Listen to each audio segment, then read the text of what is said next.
Magandang gabi po sa inyong lahat mga ka-FB. Narito na naman po kami upang bigyang daan ang isang awit kahilingan na nagmula kay Tres 21 Shop. Ito po ay ang awiting Totoy Bibo. Pero bago namin bigyang daan ang iyong kahilingan, ay nais ko po munang pasalamatan ang mga taong nagbigay ng stars sa aming nakaraang awitin. Sila po ay sina Ma'am Lynette Carayag. Thank you so much, Ma'am, sa inyo pong patala. At ang dalawang dati kong mag-aaral na sina Mitch Familara at Manilyn Mendoza. Maraming salamat and God bless you all. At para naman po sa mga nagko-comments, nag-share, nagre-react sa aming mga tugtugin, sa aming mga awitin, maraming salamat din po sa inyo. At nawa po ay pagpalain kayo ng poong may kapal.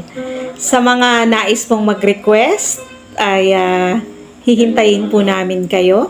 At sa mga may request na po, pakihintay din po ninyo sapagkat inaaral pa po ng inyong abang lingkod at ng kanyang mga kajamming ang mga awiting inyong hinihiling sa amin. At para sa iyo, Tres 21 Shop, narito na ang awiting Totoy Bibo. Nawa ay magustuhan mo.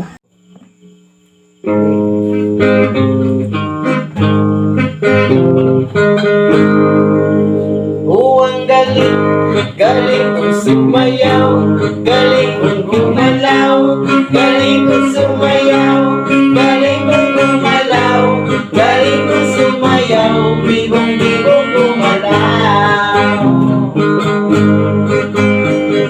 Bata pa ako, turuan ako ng lolo ko ng tango.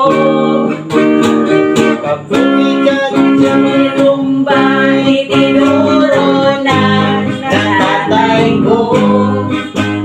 Pinagsama-sama ko, kaya ako ngayon'y bibong-bibo. Kaya ang tawag nila sa akin ay Bibo.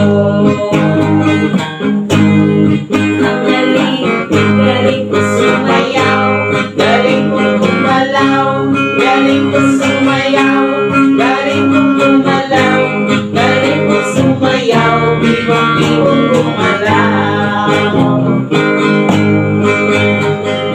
Laging akong niyayaya tuwing may pestang benta.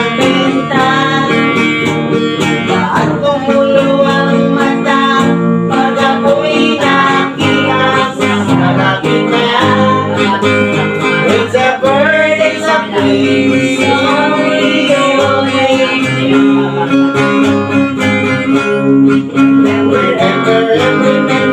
Remember me, Totoy Bibo.